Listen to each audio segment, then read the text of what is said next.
राजू आपल्या घराच्या अंगणामध्ये आंब्याच्या झाडाच्या खाली आपल्या बाबांबरोबर बसलेला होता. पप्पा, तुम्ही जुन्या जमान्याचे चालाक असू शकतात, पण हा आजचा प्रॉब्लेम आहे. पैसे आणि डोक्याने पैसे कमवणारा आयडिया. तुम्ही तर खेती खलियांमध्येच अटकले आहात. बेटा, चतुराईचं मतलब असतं बिना युद्धाची विजय आणि बिना आवाजाचा रस्ता. पैसे सगळ्या लोकांकडे असतात, डोकं सगळ्यांकडे नसतं. तर मग तुम्ही करोडपती का नाही झाले?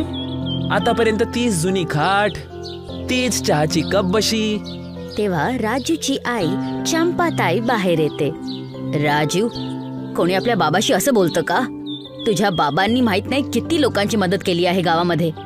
हो ग आई, आता तुम्ही दोघंच बघा. गावामध्ये पिझ्झाचं रेस्टॉरंट उघडणार आणि खरी आयडिया काय असते ना ते मी सांगेल. गावात पिझ्झा, लोक इकडे भरीत पोळी खातात बेटा. आता तुम्ही मागे सरका, मी शेत विकणार आणि काहीतरी मोठं करणार. हे ऐकून चंपाताई आपल्या नवऱ्या गणेशला बोलते, ऐका हो, एकदा मुलाला ते करायला द्या जे त्याचं स्वप्न आहे. चारपाईवर बसलेला सरपंच बलिया सिंग होता. अरे गणेश, तू जमीन का विकत आहेस? मुलगा म्हणतो आता शेत नाही, पिझ्झा उगवायचा आहे. मग तर त्याच्या डोक्यात शेतच उगत आहे, गावात पिझ्झा. गणेश मजबुरीमध्ये होकार देतो. एक शहरी वेशभूषावाली मुलगी घरामध्ये प्रवेश करते. बाबा भेटा, ही आहे नताशा. हॉटेल मॅनेजमेंट मध्ये ही माझ्या सोबतच होती आणि माझी होणारी बायको सुद्धा.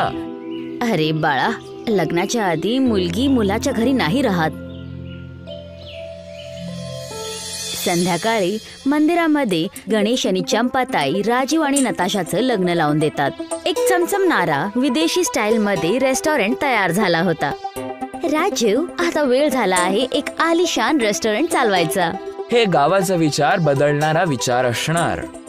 रेस्टॉरंट मध्ये हलचल होते. सगळे ग्राहक पिझ्झा खात होते.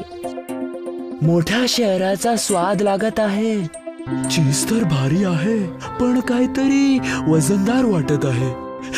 जर वरती भरता असलं असतं ना तर खूप मजा आली असती. 2-3 दिवसाच्या गर्दीच्या नंतर ग्राहक यायचे बंद झाले. राजू आणि नताशा हिशोब लावत होते. राजू, सगळे पैसे संपले आहेत. इंग्रेडियंट्स विकत घेण्यासाठी पण नाही उरलेत. सगळं लावलं रेस्टॉरंट मध्ये. आता राजू, आता तर टमाटे आणि पनीर विकत घेण्यासाठी पण पैसे नाहीयेत. वेटरची पेमेंट कशी द्यायची? गाववाले एवढ्या खालच्या थराचे असतील हे विचारच केलं नव्हतं. तेव्हा राजूच्या गावाचा बलराम एक शातिर मुस्कान घेऊन तिथे येतो. काय झालं राजू, तुझ्या चेहऱ्यावर ही चिंता का दिसत आहे मला? आता तुम्हाला काय सांगू बलराम दादा, वडिलांचं शेत विकून आम्ही तुमचीच जमीन घेतली होती आणि विचार केला होता की पिझ्झा रेस्टॉरंट गावाच्या मार्केटमध्ये खूप मजा करेल.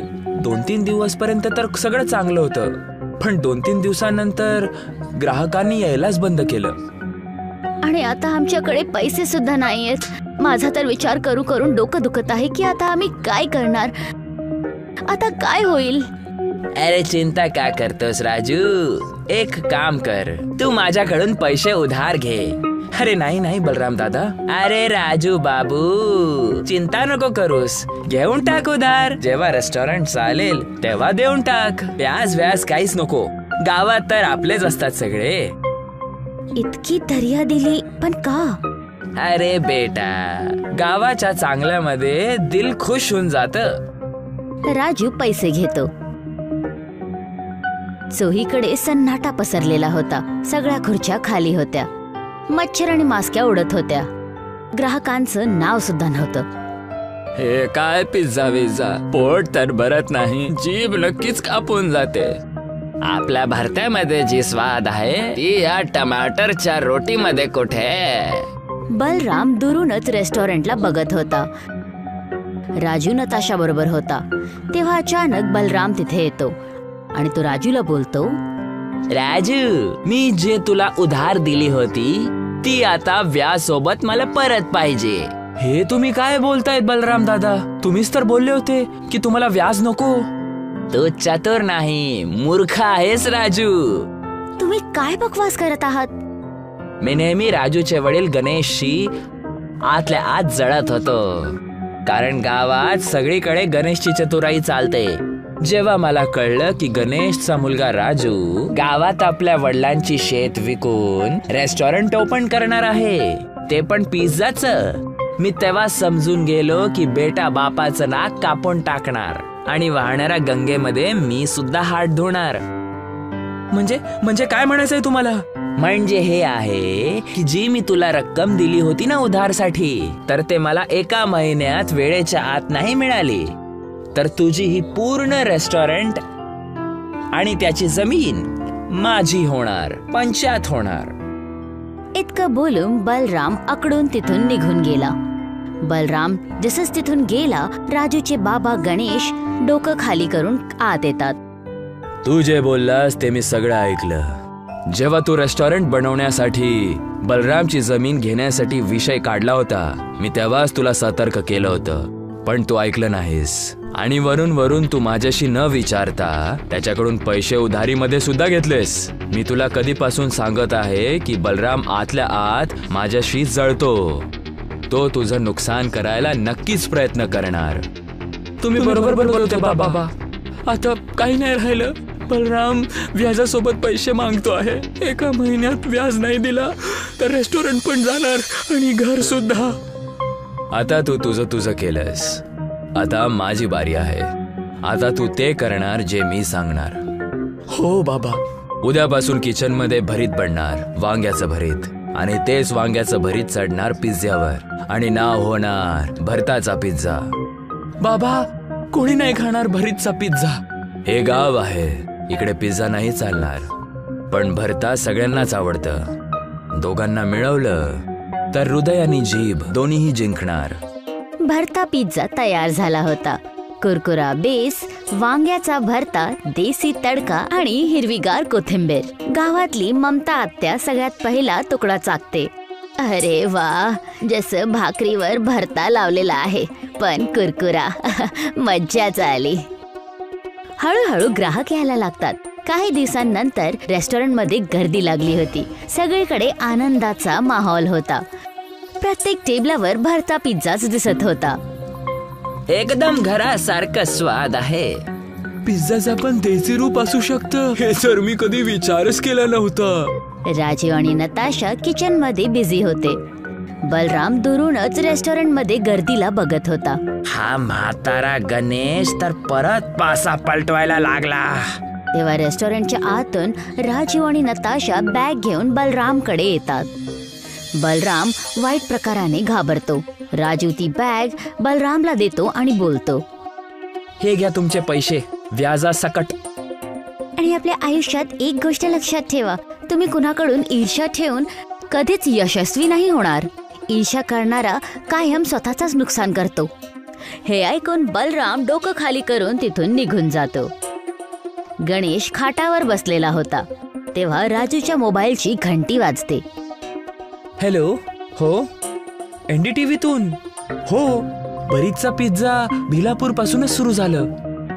राजू, हे बघ, सोशल मीडियावर ह्या फूड ब्लॉगरने आपला व्हिडिओ टाकला आहे. दोघे जण हक्के बक्के राहतात. एक मोठा आयोजन झाला होता. सगळे गाववाले जमा झाले होते. मंचवर राजू आणि नताशा उभे होते आणि खाली गणेश आणि चंपाताई. चंपाताई राजूकडे येते. बाळा, आता तुला समजलं ना की चतुराईचा अर्थ? हो आई, आता समजलो की असली बिझनेस तो आहे जो हृदयातून केला जातो, आणि वडिलांपेक्षा भारी बिझनेस गुरु मी आजपर्यंत नाही पाहिला. इतकं बोलून राजू सगळ्या गाववाल्यांकडे बघतो आणि बोलतो, माझे वडील गणेश प्रसाद फक्त एक साधारण किसान नाहीये, ते एक विजनरी आहेत. आज जो भरीतचा पिझ्झा आहे त्यांचाच विचाराचं फळ आहे. गर्दी जोरजोरात टाळ्या वाजवते. गणेश अजूनही खाटेवर झोपलेला होता. मुलं आनंदात रेस्टॉरंटच्या बाहेर पडत होते. दूर भरता पिझ्झाचा बोर्ड चमकत होता. पवन आणि सोनू 2 सख्खे भाऊ होते. त्यांच्या आईने मरण्याच्या आधी पवनला सोनूची जिम्मेदारी दिली होती, कारण पवन चतुर होता आणि सोनू खूप साधा. माझ्या बाळांनो, माझा मृत्यू जवळ आला आहे आणि मला सोनूची काळजी वाटते. तो खूप साधा सुद्धा आहे. त्याचं आयुष्य कसं व्यर्थी लागेल आणि वरून तो एका पायाने अपंग पण आहे. आई, तू अशी का बोलत आहेस? बाळा, एक ना एक दिवस तर सगळ्यांना जायचंय. माझी वेळ आली आहे. मी तुझ्या बाबांजवळ चालले. पवन, सोनूची जिम्मेदारी मी तुझ्यावरती सोडून जाते. जे आपलं शेत आहे त्यामध्ये शेती कर आणि तुझं आयुष्य व्यतीत कर. सोनूची काळजी घे. आणि हे बोलून सोनूच्या आईचा मृत्यू होतो. सोनूला खूप वाईट वाटतं. पवनला आईच्या जाण्याचं दुःख तर होतच, पण त्याला खूप आनंदही होतो की त्याच्या जवळ शेताचा एक छोटासा तुकडा आला आहे आणि आता त्याचं राहिलेलं आयुष्य खूप चांगलं व्यतीत होईल. आई गेली तर गेली, आता सगळी जबाबदारी माझ्यावर आणली. या अपंग सुनूचा आणखी किती सांभाळ करू मी? माझा पण परिवार आहे, माझे पण मुलं बाळ असणार. या मूर्ख सोनूला मी माझ्या सोबत ठेवणार नाही. मी असं नाही होऊ देणार. पवन विचार करत असायचा की तो सोनूला त्याच्यापासून कसं लांब ठेवेल. तेवढ्यात त्याच्या लढाऊ डोक्यामध्ये एक विचार येतो आणि तो सोनूला आवाज देतो. बघ सोनू, आई तर आपल्याला सोडून गेली आहे. आता तुझी सगळी जबाबदारी माझ्यावर आली आहे. आता एवढं मोठं वावर आहे, त्या एकट्याला मी कसं सांभाळू शकतो? मला तर शेती पण नाही करता येत. आता एवढ्या मोठ्या शेतामध्ये मी शेती कशी करणार? हे तर मला येतच नाही, कारण मी आईसोबत कधी शेती तर केलीच नाही. फक्त तूच होता की जो शेती बघायचा त्यांच्यासोबत. आईने मला कधी शेतात जाऊच नाही दिलं, फक्त अभ्यास करायला लावायची. भैया, तुम्ही काळजी का करता? मी पूर्ण शेत सांभाळेल. तुम्ही फक्त शिक्षणावरती लक्ष द्या. सोनू, तू किती चांगला आहेस. तू शेतीची जबाबदारी घेऊन माझं पूर्ण ओझं कमी केलंय. तू शेती सांभाळ, मी अभ्यासावर लक्ष देतो. सोनू कडक उन्हामध्ये शेती करत होता. शेतामध्ये चण्याची डाळ आणि गहू उगवतो, जे खूप चांगलं टवटवीत शेत उभं राहतं. आणि त्यांना पाहून सोनू खूप जास्त आनंदी होत होता, कारण त्यांनी ते केलेलं कष्ट होतं. तो पळत पळत पवनकडे जातो. अरे थांब, का पळत आहेस? एवढं पण काय घडलंय की त्यामुळे तू एवढा पळत आहेस? तुझ्याकडनं तर चालणं पण होत नाही, तर मग कशाला पळत आहेस? दादा, गोष्टच अशी आहे. बघा ना, माझे कष्ट पणाला लागले. गव्हाचे शेत किती छान आले आहे. हवेमध्ये असे फडकतायत जसं की सोनं आहे. चण्याची डाळ आणि गहू खूप छान झालेत ह्या वेळेस. अच्छा, खरंच? पवन जेव्हा शेतामध्ये गहू आणि डाळीला पाहतो तर त्याला खूप आनंद होतो आणि त्याच्या मनामध्ये एक लालच येतो. जर हा सोनू इथेच राहिला तर मला याला अर्धा हिस्सा द्यावा लागेल. जर मी असं केलं तर याला काही गहू आणि चना देऊन याला रफादफा करूया. बघ सोनू, तू मेहनत केली, खूप चांगली गोष्ट आहे, पण मी कधीपर्यंत तुझं पालन पोषण करणार? तू आपल्या हिस्स्याचे गहू आणि चना घेऊन इथून निघून जा. दादा, तू असं का बोलतोयस? आईने तुला आणि मला सोबत राहायला सांगितलं होतं. आई आता या जगात नाहीये, म्हणून तू पण इथून निघून जा लवकरच. पवन सोनूला धक्के मारून पळवून लावतो. सोनू परेशान होऊन एका नदीच्या किनारी बसलेला असतो. तेवढ्यात त्याचा मित्र अनिल तिथे येतो आणि त्याला त्याच्या उदासीचं कारण विचारतो. सोनू सगळी गोष्ट अनिलला सांगतो. अनिल त्याचं बोलणं ऐकून त्याला त्याच्यासोबत घरी येण्यासाठी विचारतो. अरे, मला माझ्या भावाकडून ही अपेक्षा नव्हती. मला घराच्या बाहेर हाकललं. आता मी कोणाच्या सहाय्याने जगू? हे मूठभर गहू आणि मूठभर डाळ घेऊन मी कसा गुजारा करू? चूक तर तशी भावाची पण नाहीये. माझ्यासारख्या अपंगाला आणि मंदबुद्धीला तो सोबत ठेवेल तरी पण का? तू काळजी का करतोय? तू मंदबुद्धी नाहीये, तू तर खूप सरळ आहेस आणि प्रत्येकाला आपल्या खासियत बद्दल माहित नसतं. तू चिंता नको करूस, माझ्या घरी चल. माझ्या आईने आज डाळ भाजी बनवली आहे. चल, तुला खाऊ घालतो. सोनूने नाही म्हणल्यावरती पण अनिल सोनूला त्याच्या घरी घेऊन जातो आणि घरी गेल्यानंतर डाळ पक्वान खाऊ घालतो आणि ते सोनूला खूप जास्त आवडतं. हे तर खूप छान आहे. असं वाटतं हे खातच राहावं. मी एवढं चांगलं जेवण कधीच जेवलो नाही. माझ्या डोक्यामध्ये एक आयडिया आली आहे. जर तू असं केलं तर या डाळीचा आणि गहूचा उपयोग डाळ भाजी बनवण्यासाठी केला तर? म्हणजे मी असं करू शकतो? माझ्याकडे कोणती जागा पण नाहीये. तू याची काळजी नको करूस, त्याचा जुगाड मी करून देईन. अनिल सोनूची मदत करतो आणि त्याच्या मदतीने सोनू दाल पक्वान बनवतो. पण तिथे कोणतंही ग्राहक दाल पक्वान खायला नाही येत.